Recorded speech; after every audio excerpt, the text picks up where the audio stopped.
Hello everyone, আসসালামু আলাইকুম। আশা করছি আপনারা সবাই অনেক ভালো আছেন। আমরা সবাই আলহামদুলিল্লাহ ভালো আছি। সবাইকে জানাচ্ছি ঈদের অনেক অনেক শুভেচ্ছা। তো সকাল থেকেই ঘুমিয়েছি, এখন গিয়ে একটু রেডি হয়েছি, কারণ সারা রাত ঘুম হয়নি। রমজানের ওই অভ্যাসটা রয়ে গিয়েছে। তো এখন হচ্ছে জোহর আর আমার মেন ড্রেসটা পরে নিয়েছি, ঈদের আমার মেন ড্রেসটা। তো এবারের ঈদটা একেবারে মাটি হয়ে গিয়েছে। সারা রাত ঘুম না হওয়ার কারণে আমরা পিঠা বানিয়েছি, তারপরে যেগুলো করার মানে দুপুরের খাবার দাবার থেকে শুরু করে আমরা সব কিছুই রাতে করে ফেলেছি। তো মানে 8টা থেকে 9টা হতে হতে আমাদের চুক আর তো থামে না, একদম চুক ভেঙে ঘুম আসছিল। যার কারণে হচ্ছে যেহেতু ঈদের খাবার দাবার সব কিছু রেডি, বাচ্চাদেরকেও রেডি করিয়ে দিয়েছি। ওদেরকে হচ্ছে সাজিয়ে দিয়েছে হচ্ছে ওদের ফুফি। তো এরপরে হচ্ছে আমি ভাবি আমরা সবাই ঘুমিয়ে পড়েছি। আমরা প্রায় হচ্ছে দুপুরের পরে ঘুম থেকে উঠেছি। মাহাত, আহিয়ান, এদিকে দাঁড়াও, ছবি তুলে দি। মাহাত আসো, আহিয়ানটা ভালো, টুনটুও ভালো। আহিয়ান, মিনহা দাঁড়াও, একসাথে দাঁড়াও, একসাথে দাঁড়াও। মাশাআল্লাহ মাশাআল্লাহ, রাজকুমার আর হচ্ছে রাজকুমারী, সুন্দর করে দাঁড়াও।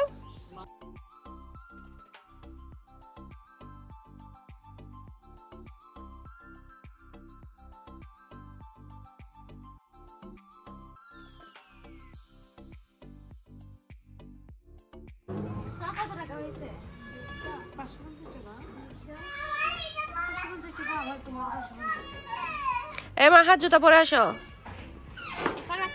আমাদের থেকে আছে খালি 200 টাকা, আমি 100 টাকা নিই।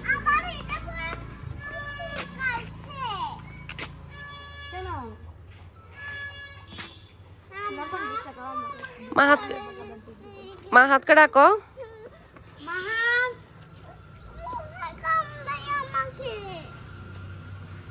মুসা কোথায়?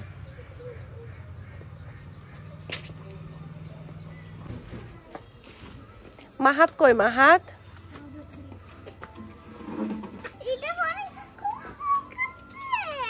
চুল কাটছে যায়।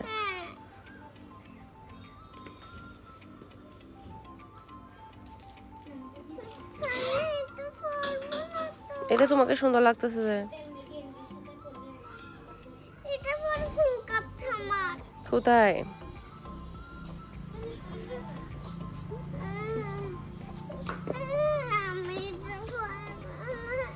এরকম একদম লেদা থেকে মানে কোন একটা পার্টি ড্রেস পরাইলে ওর চুলকানি কান্নাকাটি শুরু করে দেয়। আম্মু এটা কত শখ করে তোমার জন্য নিছি না? হ্যাঁ, এটা তোমাকে অনেক কিউট লাগতেছে তাই না? পার্পল কালার, সিন্ড্রেলার মতো লাগতেছে যে টুনটুকে আজকে এটাতে। অনেক কিউট লাগতেছে টুনটুকে।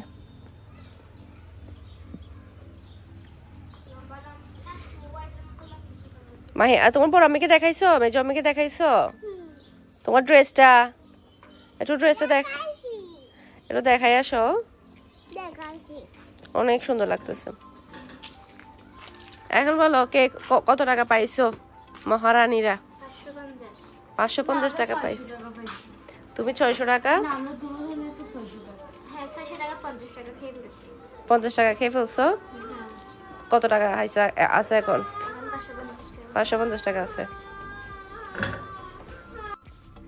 তো বাসায় হচ্ছে মেহমান আসবে, তো এর কারণে হচ্ছে টেবিলে সব কিছু রেডি করে নিচ্ছে। আর আজকে হচ্ছে আমি আপনাদের সাথে টোটাল ঈদের দিন আর হচ্ছে ঈদের পরের দিন 2 দিনের ভিডিও একসাথে শেয়ার করছি। ঈদের দিন আমরা কি কি করলাম, এরপরে হচ্ছে ঈদের পরের দিন কি কি করলাম, সবগুলা একসাথে শেয়ার করছি। আশা করছি আমার আজকের পুরো ভিডিওটা আপনাদের সবার কাছে অনেক বেশি ভালো লাগবে। আর হচ্ছে ব্যস্ততার কারণে আসলে মোটেও ভিডিও শেয়ার করা হচ্ছে না। আমি বেশি মানে হয়ে গিয়েছি, ব্লগ থেকে অনেক বেশি দূরে সরে গিয়েছে, যেটা কিনা মোটেও উচিত না। যতই কন্টিনিউ করা ট্রাই করি না কেন, তারপরও কেমন যেন হয়ে ওঠে না ঝামেলার কারণে। তো এখানে হচ্ছে গতকালকে যে পাক্কন পিঠা যেগুলো বানানো হয়েছে সেগুলো হচ্ছে প্লেটে নিয়ে নিয়েছি, যেগুলো কিনা একটু বেশি সুন্দর সেগুলো আমি বেছে বেছে নিয়ে নিয়েছি। পাক্কন পিঠা কিন্তু গরম গরম খাওয়া মানে যখন হচ্ছে শিরার মধ্যে দেওয়া হয় গরম গরম, তখন বেশি খেতে মজা লাগে আমার কাছে।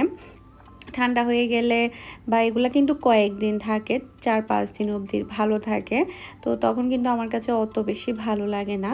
মানে গরম গরম থাকতে যেটা মজা লাগে সেটা কিন্তু পরবর্তীতে অত বেশি মজা লাগে না।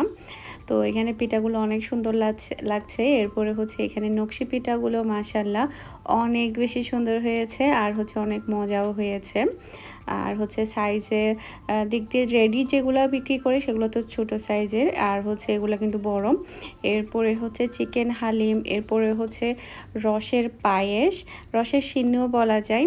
এরপরে হচ্ছে চিকেন রোস্ট, পোলাও, গরু মাংস আনার কথা ছিল, তেহারি রান্না করার কথা ছিল, তবে ঈদের দিন গরু মাংস পাইনি। সব জায়গায় দেখা যায় কি মাংসর একটু শর্ট পড়ে যায়, আমরাও কিন্তু এবারে মাংস পাইনি। 4 কেজি অর্ডার করা হয়েছিল, একদম আধা কেজিও পাইনি। তো যাই হোক, সেই কারণে কিন্তু শুধুমাত্র চিকেন রোস্ট আর পোলাও দিয়ে কিন্তু ঈদের দুপুরে খাবার হয়েছে। এরপরে ঝাল মাংস আছে। তো বিকেলের দিক দিয়ে হচ্ছে আমরা একটু বেড়াতে এসেছি আমার খালা শাশুড়ির বাসায় বাচ্চাদেরকে নিয়ে। তো এরপরে হচ্ছে আমার মেহেদির কালার কিন্তু মাশাআল্লাহ অনেক সুন্দর হয়েছে। তো আরেক হাতেরটা একদমই সিম্পলের মধ্যে দিয়েছি, কারণ আমার ননদ মেহেদি দিতে দিতে সবার অবস্থা খারাপ। এরপরে হচ্ছে এটা পরের দিন কিন্তু মাংস পেয়েছে। তো আজকে হচ্ছে 4 কেজি মাংস আনা হয়েছে। আমরা যেটা করব, এটা দিয়ে আমরা তেহারি রান্না করব, কারণ ঈদের দিন তেহারি করার কথা ছিল, মানে রোস্ট আর হচ্ছে তেহারি করার কথা ছিল। তো যেহেতু মাংস পাইনি, যার কারণে কিন্তু তেহারিটা করা হয়নি। তো আজকে ভাবলাম এটা করে ফেলি দুপুরের জন্য, বাচ্চাদের জন্য। বিকেলের দিক দিয়ে হচ্ছে আমরা দাওয়াতে যাব আমার একটা মামি শাশুড়ি জায়ের বাসায়। ও হচ্ছে অনেক দিন ধরে বলছে আমাদেরকে যাওয়ার জন্য, তা আমিও কিন্তু বলে রেখেছি যে এবারের ঈদে আসলে ওর বাসায় যাব। তো এখানে হচ্ছে মাংস জিব্বাও দিয়েছে, যেহেতু আসলে একসাথে বেশি করে আনা হয় তখন দেখা যায় কি উল্টা পাল্টা পিস দিয়ে দেয়। এরপরে হচ্ছে চর্বিও মোটামুটি দিয়েছে, তবে মাংস খারাপ ছিল না, ভালোই ছিল। তো মাংসগুলাকে হচ্ছে ছোটো ছোটো করে কেটে এদিকে হচ্ছে আমি তেহারির জন্য মাংস বসিয়ে দিয়েছি। লাকড়ি চুলায় রান্না করতে আমার একটু আসলে প্রবলেম হয়, মানে দেখা যায় কি কালি টালি লেগে যায় হাতের মধ্যে। এরপরে হচ্ছে অনেক বেশি ধোঁয়া থাকে, এরপরে লাকড়ি কমে যায়, লাকড়ি দিতে হয়। তখন দেখা যায় কি মানে অনেক সময় চুলা কমেও যায়, আবার অনেক সময় যখন লাকড়ি জ্বলে তখন অনেক বেশি হাইতে হয়ে যায়, পুড়ে যায়। এই ঝামেলাটা আমার কাছে অনেক বেশি লাগে, যার কারণে কিন্তু আমি খুবই কম লাকড়ি চুলায় রান্না করতে চাই, বা খুব কম করা হয়।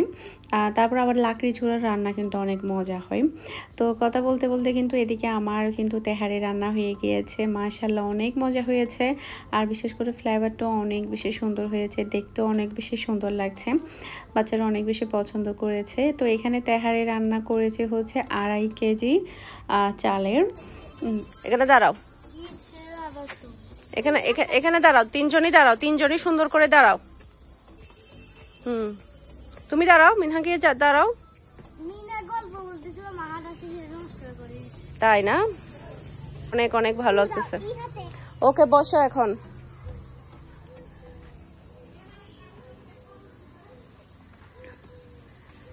মিনহা তোমার আব্বু কই?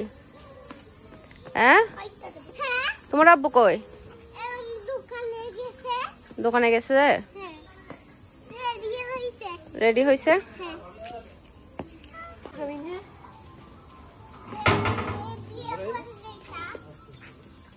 মিহি দাঁড়াও।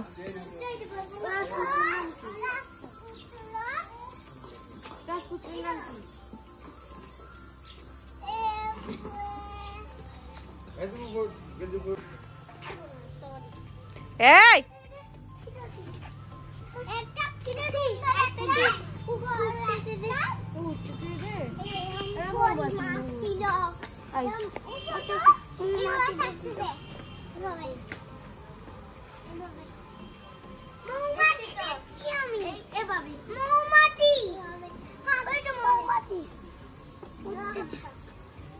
উঠতেটে মৌমাটি উঠতেটে তুমি কোথায় ডাকতো আহিয়ান বাই বাই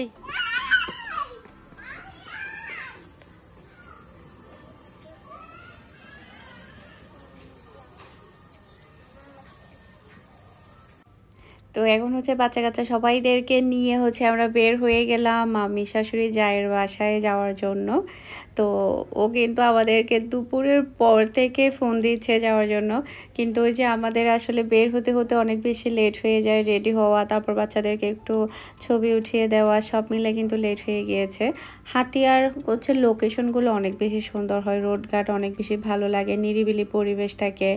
এরপরে হচ্ছে খুব বেশি গ্যাদারিং না, যেমন ধরুন মানে আমাদের সাতকানিয়ার ওদিকে কিন্তু অনেকগুলো গ্রাম, বিশেষ করে আমরা যে এলাকায় থাকি বা আমাদের আশেপাশের এলাকাগুলো কিন্তু একটু গ্যাদারিং বলতে কীরকম, একটার সাথে একটা ঘর কিন্তু লাগানো, আবার এখানটাতে আবার সেরকম না। এখানে দেখি যে এলাহি কারখানা, বানাই নাই আর করে নাই এরকম কোনো আইটেম বাকি নাই। কাস্টার থেকে শুরু করে এরপরে মালাই রোল, পুডিং, এরপর নুডলস, তারপরে হচ্ছে পাকুড়া, তারপরে হচ্ছে নারিকেলের পাকুড়া, না শুধু নারিকেল দিয়ে দুধ দিয়ে করেছে। এরপরে হচ্ছে পান্তুয়া পিঠা, ডিমের পান্তুয়া, অনেক অনেক কিছু করেছে ও। তারপরে হচ্ছে ফ্রুট, তারপরে হচ্ছে কাঁচা আমের শরবত, কাঁচা আমের শরবতটা অনেক বেশি মজা লেগেছে, পুডিংটা অনেক বেশি মজা হয়েছে। প্রত্যেকটা আইটেম ও নিজে করেছে, অনেক কষ্ট করেছে, সবার জন্য অনেক কিছু বানিয়েছে। তো এরপরে হচ্ছে এটা হচ্ছে পরের দিন, আজকে টোটাল আমি আপনাদের সাথে 3 দিনের ভিডিও শেয়ার করেছি। আমার শ্বশুর কি নিয়ে আসছে দেখেন, মহিষের দুধ নিয়ে আসছে আর সেগুলা হচ্ছে বসিয়ে ফেলেছে আবার বড় যা। মাশাআল্লাহ এত সুন্দর হয়েছে, জাস্ট আমি আপনাদেরকে একটু কেটে দেখাচ্ছি কি পরিমাণ যে সুন্দর হয়েছে, যেটা বলার বাহিরে, একদম চাক চাক করে বসেছে। এই মহিষের দইগুলা খেতে কিন্তু অনেক বেশি মজা হয়, আর হাতিয়ার দইগুলা না একটু বেশি আলাদা হয়। হাতিয়ার দইগুলো অনেক বেশি ক্রিমি হয়, আমার কাছে অনেক বেশি ভালো লাগে। আমি যখনই হাতিয়াতে আসি তখন আমি সব সময় দই খাওয়া ট্রাই করি। আর আমার শ্বশুরবাড়িতেও দেখা যায় কি প্রতিদিন দই থাকে, রাতে বা দুপুরে খাওয়ার পরে দই রাখে। তো এখানে দেখতে পাচ্ছেন কি সুন্দর করে দইগুলো বসেছে, একদম মাশাআল্লাহ। তো সব সময় বসায়, অন্যান্য সময় নাকি পানিও থাকে না, এবারও তো একটু পানি ছিল। তো এরপরে হচ্ছে রান্না বান্না চলছে এখানে হচ্ছে দেশি মুরগি রান্না করা হচ্ছে আজকে। তারপরে হচ্ছে আরও অনেক কিছু রান্না করা হয় আসলে প্রতিদিন, যেহেতু এখন সবাই আছে, আমার বড় বাসুর, মেজো বাসুর, বড় যা, মেজো যা, আমরা বাসার মধ্যে একদম সবাই। আমার ননাস হচ্ছে শ্বশুর বাড়িতে, আমার ননাস আসবে আরও 2 দিন পরে। তো এরপরে হচ্ছে পুরো বাসা একদম ফুলফিল থাকবে। সবাই যখন একসাথে হয়, সবাই যখন একসাথে থাকে তখন অনেক বেশি ভালো লাগে। আর হচ্ছে তখন দেখা যায় কি খাবার দাবার খেতেও অন্যরকম মজা লাগে যখন একসাথে বসে খাওয়া হয়। তো এরপরে হচ্ছে বিকেলের দিক দিয়ে চলে আসলাম আমার বড় খালা শাশুড়ির বাসায় ওনাকে দেখতে। তো এটা হচ্ছে আমার ননাসের স্কুল, আমার ননাসের স্কুলের পিছনে হচ্ছে আমার বড় খালা শাশুড়ির বাসা। তো এই সাইডে হচ্ছে আমার শ্বশুরবাড়ির একটা ভিটা আছে, যেটা হচ্ছে আমার ননাস আমাকে দেখাচ্ছিল। তো ওটা আমরা দেখলাম, দেখার পরে হচ্ছে ওই ভিটাটা অনেক বড়, ওটা আসলে ঘর করা, তারপর ওদিকে পুকুরও আছে। আমি ভিডিও শ্যুট করিনি, ভিডিও শ্যুট করা দরকার ছিল ওটা। পুকুরও আছে, পুকুরের মধ্যে মাছও কিন্তু দেয়। তো এদিকে দেখতে পাচ্ছেন প্রচুর খাবার দাবার রান্না হয়েছে। এটা হচ্ছে রাতের দিক দিয়ে ছিল, কি পরিমাণের আইটেম আমার শ্বশুরবাড়িতে ডেলি রান্না করা হয় সবার উদ্দেশ্যে।